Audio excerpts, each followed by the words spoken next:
Assalamualaikum warahmatullahi wabarakatuh. Selamat siang dan salam sejahtera. Halo Sobat Bahari, kita berjumpa dalam Bincang Bahari. Acara ini dilaksanakan oleh Dinas Kelautan dan Perikanan Provinsi Jawa Timur melalui UPT PTKP 3 atau Pelatihan Teknis Kelautan, Perikanan, Pesisir, dan Pulau-Pulau Kecil di Probolinggo. Perlu kami informasikan kepada Sobat Bahari bahwa pada tanggal 14 sampai 16 Mei 2024, UPT PTKP 3 telah menyelenggarakan pelatihan keterampilan dasar keselamatan atau Basic Safety Training. Dan pada hari ini kita sudah mengundang salah satu dari narasumbernya, yaitu Bapak Hendra Dwi Kristiawan. Beliau adalah instruktur pertama di Balai Pelatihan dan Penyuluhan Perikanan atau BP3 Banyuwangi. Selamat siang Bapak Hendra. Selamat siang Ibu. Nah, kita kan sedang melaksanakan pelatihan keterampilan dasar keselamatan atau BST ini. Mungkin dari beberapa Sobat Bahari ini kurang paham apa sih yang dimaksud dengan BST ini. Dan apakah ada dasar hukumnya, Pak, bahwa nelayan atau pelaku usaha ini harus mengikuti pelatihan BST? Monggo. Baik. Terima kasih, Ibu. Terkait dengan BST, diklat BST, ya, secara singkatan BST itu merupakan Basic Safety Training, ya. Basic Safety Training. Dari singkatan tersebut kita bisa tahu bahwa BST merupakan diklat terkait dengan keselamatan dasar yang wajib diberikan kepada pelaut, baik itu pelaut kapal niaga maupun pelaut kapal perikanan. Hanya saja kalau pelaut kapal niaga itu acuannya adalah dasar hukumnya, ya, sebagai dasar hukum atau acuannya adalah STCW tahun 1978 yang telah diamandemen Manila tahun 2010.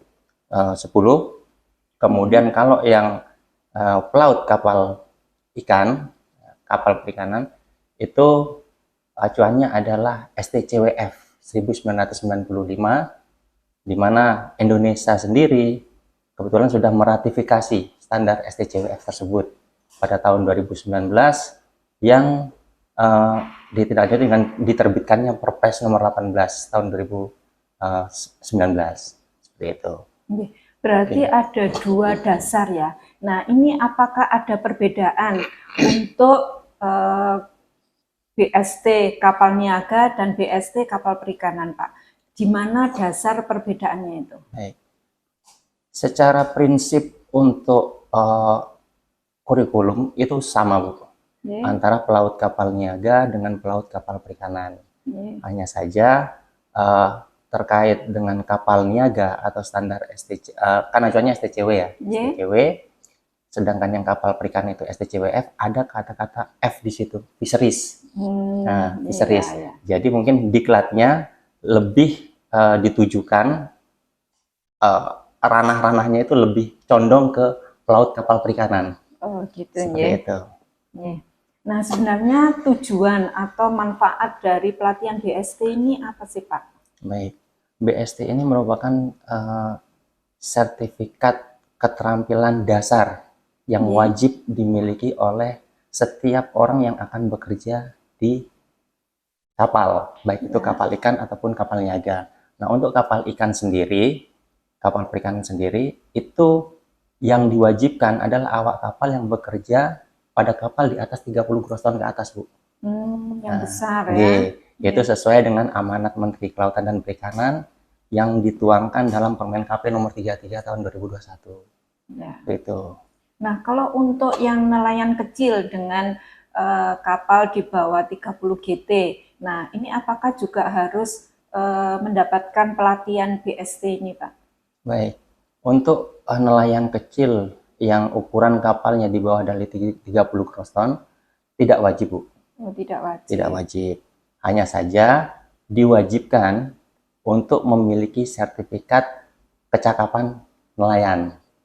Jadi ada ranah-ranahnya, ranah-ranah yang mana kategori diklat keterampilan atau sertifikat keterampilan, maupun ada yang ranahnya sertifikat keahlian.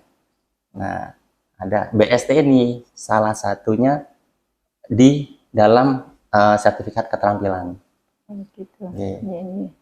Nah, kami melaksanakan kegiatan pelatihan BST ini kan hanya 3 hari ya, karena memang keterbatasan dari anggaran. Nah, sebenarnya waktu ideal yang maksimal lah untuk mendapatkan peserta pelatihan ini benar-benar safety ya, itu berapa lama, Pak?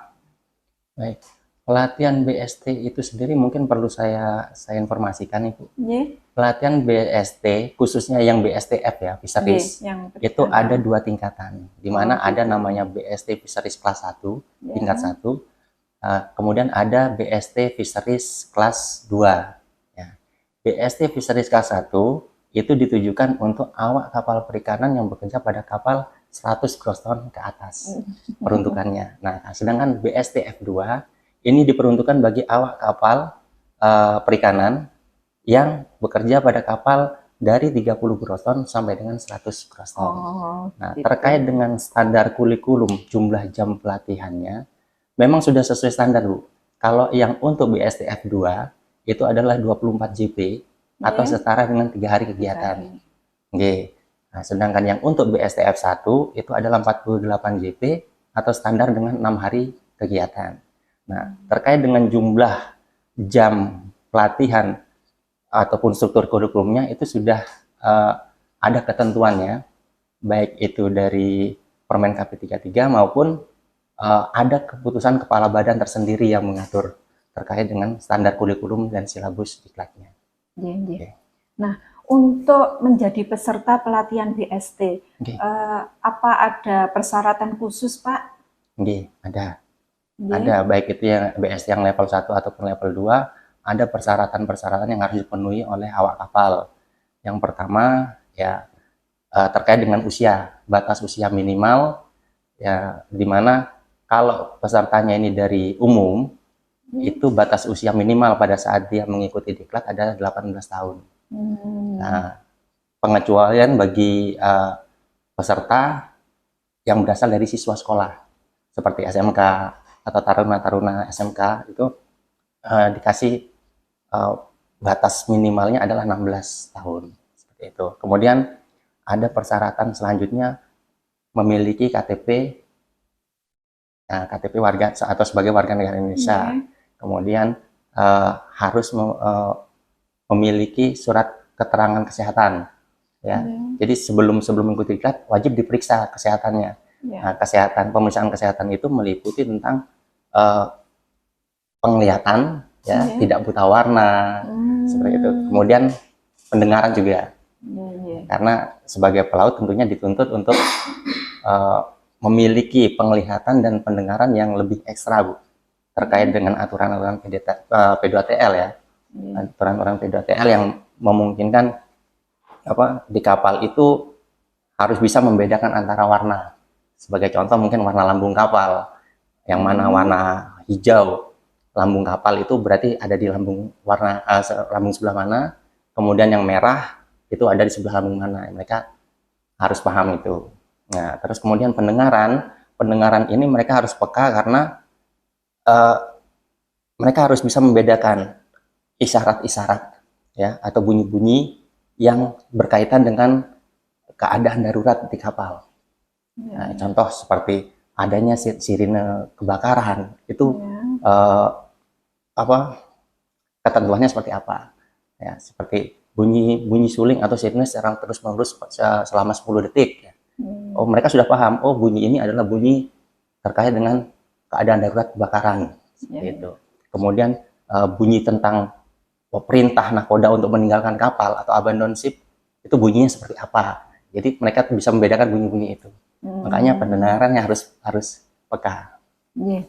Nah, tadi disampaikan bahwa persyaratan itu minimal kalau umum 18 18 tahun. tahun, kalau siswa 16 16. tahun. Nah, ini tujuannya apa, Pak? Kok harus 18 tahun ke atas gitu? Oke. Kalau tujuan bagi umum, kenapa harus 18 tahun? Karena 18 tahun itu tentunya si pelaut ini, awak kapal ini, mereka sudah punya KTP. KTP, KTP, ya betul, betul. punya KTP. Kemudian secara kematangan, Emosi ya, emosional, emosi. mereka sudah lebih matang, seperti itu. Nah, terus kalau yang untuk siswa, kenapa siswa boleh 16 tahun? Karena umumnya siswa mencari sertifikat BST ini untuk praktek laut, Bu. Jadi syarat untuk mereka bisa magang di kapal itu harus punya sertifikat BST, harus punya buku pelaut. Dan itu nggak mungkin mereka penuhi setelah mereka lulus, ya kan? Kalau menunggu umurnya harus 18, berarti nunggu mereka lulus, mereka nggak praktek laut, seperti itu. Makanya ada kebijakan untuk siswa itu diberikan batas waktunya 16 tahun. Nah, kalau terkait harus bebas buta warna, nah ini tadi sudah disampaikan bahwa untuk membedakan sisi lambung kanan sama kiri. Ya, nah, itu contoh saja.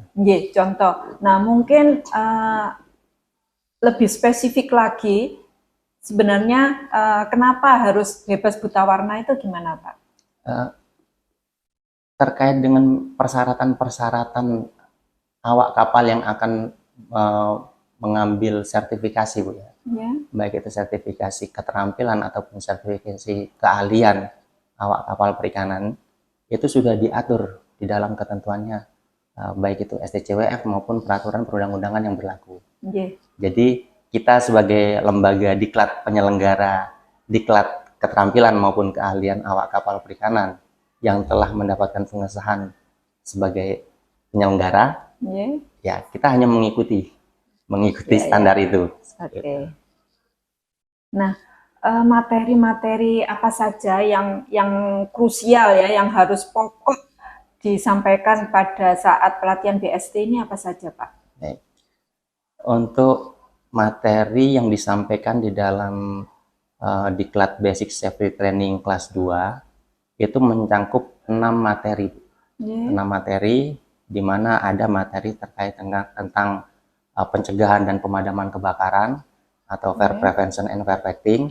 Kemudian ada materi yang terkait tentang teknik bertahan hidup di laut, ya. Itu materi personal survival teknik. Kemudian ada materi terkait tentang elementary first aid atau pertolongan pertama pada kecelakaan. Nah, itu disampaikan juga. Kemudian ada materi tentang prevention of marine pollution, pencegahan pencemaran di lingkungan laut. Pencemaran ini bisa berasal dari tumpahan minyak, kemudian hilangnya alat tangkap dan sebagainya. Ya, kemudian ada materi terkait tentang pencegahan keselamatan pelayaran, ya, kecelakaan, pencegahan kecelakaan pelayaran atau personal seaboat accident, ya. Nah, terus kemudian yang terakhir ada materi terkait tentang emergency prosedur atau prosedur keadaan darurat.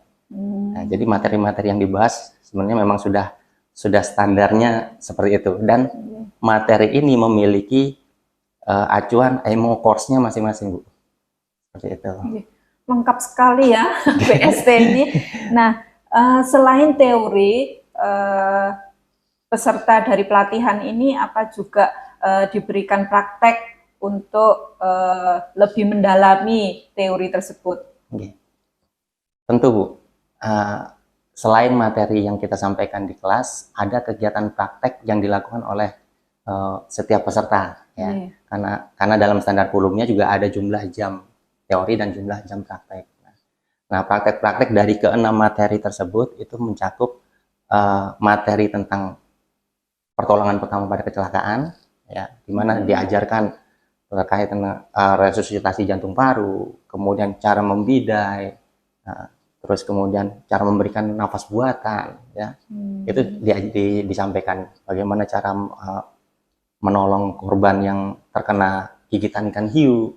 Nah, itu Sampai detail itu ya. Itu disampaikan di materi EVA, juga dipraktekkan. Kemudian firefighting, ya, pemadaman kebakaran juga selain teori kita ada praktek.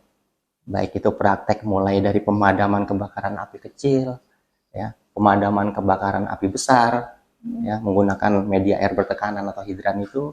Kemudian ada praktek tentang kalau yang khusus ranahnya F1 ya, F1 jadi ada materi tambahan di firefighting, yaitu penggunaan breathing apparatus. Penggunaan breathing apparatus itu alat pelindung pernapasan, ya, yang berdiri sendiri, yang digunakan untuk menolong orang, ya, menolong korban yang terjebak di dalam ruangan yang sedang terbakar. Jadi di ruangan itu selalu banyak asap yang beracun, banyak asap beracun. Jadi untuk menyelamatkan korban tersebut itu dibutuhkan alat namanya breathing apparatus. Nah itu hanya disampaikan di BST yang level 1. Level 1. Karena mengingat tadi ukuran gross tonnage kapalnya itu kan lebih tinggi. Ya, seperti itu. Nah, otomatis pada saat mau melaut, mereka kan harus mengecek semua peralatan untuk safety ini ya. Nah, apakah ada juga pelajaran terkait dengan perawatan untuk alat-alat tersebut, Pak? Ada. Kalau di materi BST ini sudah komplit, Bu. Jadi materinya selain mereka bisa menggunakan, ya, mereka juga memahami prosedurnya, mereka juga memahami tentang bagaimana cara merawat alat-alatnya. Ya. Jadi sudah ada. Tapi kalau mau membahas khusus tentang alat-alat keselamatan ini, mungkin ada di aturannya SOLAS itu. Beda lagi ya. Nah, tujuan dari BST ini, mengikuti pelatihan BST kan nantinya akan mendapatkan sertifikat ya, peserta pelatihan ini. Nah, kalau sudah mendapatkan sertifikat, langkah selanjutnya ini, sertifikat ini untuk apa, Pak? Baik, sertifikat Basic Safety Training, sekali lagi itu merupakan sertifikat dasar. Di dalam sertifikasi awak kapal yang harus dimiliki oleh awak kapal perikanan. Jadi ketika awak kapal perikanan ini sudah memiliki sertifikat BST, maka untuk melangkah ke jenjang yang lebih tinggi lagi, mengambil sertifikat yang levelnya lebih tinggi lagi, nah, itu lebih mudah atau bisa. Nah, contoh, ketika kita akan membuat buku pelaut sebagai salah satu syarat bahwa pelaut harus punya buku pelaut, ya, maka untuk pengurusan buku pelaut ini harus punya sertifikat BST. Jadi dasarnya itu. Nah, ketika si awak kapal perikanan ini juga akan menempuh atau mengambil sertifikat keahlian, khususnya yang menjabat sebagai perwira ya, nakoda ataupun KKM, dia akan mengambil sertifikat keahlian baik itu ankapin ataupun atkapin. Maka syarat untuk mengikuti bisa ikut diklat dan ujiannya ankapin itu juga harus punya sertifikat BST terlebih dahulu. Jadi ini betul-betul di dasar. Ya, dasar. Ini ya apa dibutuhkan gitu ya. Dibutuhkan. Karena di dalam materi BST juga kan berbicara tentang keselamatan, Bu. Keselamatan yang menjadi fokus utama dulu bagi awak kapal. Nah, nelayan kita itu selain yang 30 GT ke atas, itu kan juga banyak yang 30 GT ke bawah ya. Malah ini yang menjadi kewenangan dari provinsi. Nah, untuk setara seperti pelatihan BST ini tadi sudah disampaikan bahwa untuk yang 30 GT ke bawah itu adalah pelatihan kecakapan ya, kecakapan sertifikasi kecakapan nelayan. Mungkin bisa disampaikan kepada Sobat Bahari bagaimana sih pelatihan kecakapan ini, Pak? Baik. Sertifikat kecakapan nelayan atau sertifikasi kecakapan nelayan itu sebenarnya ada tiga level, ada 3 tingkatan, Bu. Masih banyak juga tingkatannya. Ada yang sertifikat kecakapan nelayan atau SKN. tok tanpa ada embel-embel. Yeah. Kemudian ada yang SKN bidang nautika dan Ya. ada SKN bidang teknika seperti itu. Nah, kalau yang diperuntukkan bagi nelayan dengan ukuran kapal di bawah 30 gross ton itu lebih ditekankan untuk ngambil yang SKN saja, tok. Nah, SKN saja. Karena sesuai amanat yang di Permen KP 33 itu bahwa setiap orang yang bekerja di kapal mulai dari 0 gross ton sampai dengan 30 gross ton itu wajib memiliki sertifikat namanya SKN. SKN tok. Nah, karena di dalam materi SKN tok itu juga sudah ada materi menyisip materi tentang keselamatan juga, Bu. Oh, gitu. Tapi sifatnya hanya pengenalan. Tidak mendetail seperti yang disampaikan pada saat menempuh diklat BST. Ada materi tentang keselamatan dasar. Menarik sekali Pak Hendra apa yang telah disampaikan terkait dengan BST ini. Nah, mungkin ada closing statement untuk Sobat Bahari, mungkin untuk nelayan, bagaimana harus mengikuti BST ini dan sebagainya.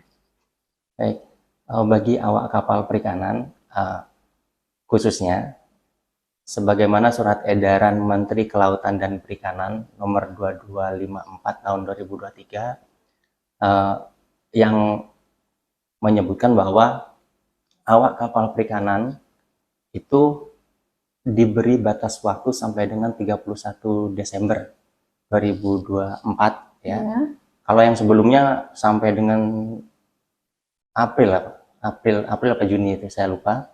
Tapi yang terbaru ini SE-nya itu sampai dengan 31 Desember 2024 untuk memenuhi sertifikasi yang memang menjadi kewajibannya ya, Nah, jadi tinggal menyesuaikan saja. Kalau memang merasa saya sebagai nahkoda di kapal dengan ukuran sekian gross ton, maka sertifikat apa saja yang harus saya miliki. Nah, itu kita harus punya kesadaran tersendiri sebenarnya. Nah, nelayan, karena mulai tahun 2025 wacananya mulai akan diterapkan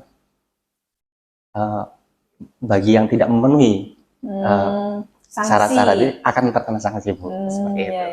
Nah, jadi mumpung masih ada kesempatan dan tahun ini untuk memperoleh sertifikat tersebut masih mudah, Bu.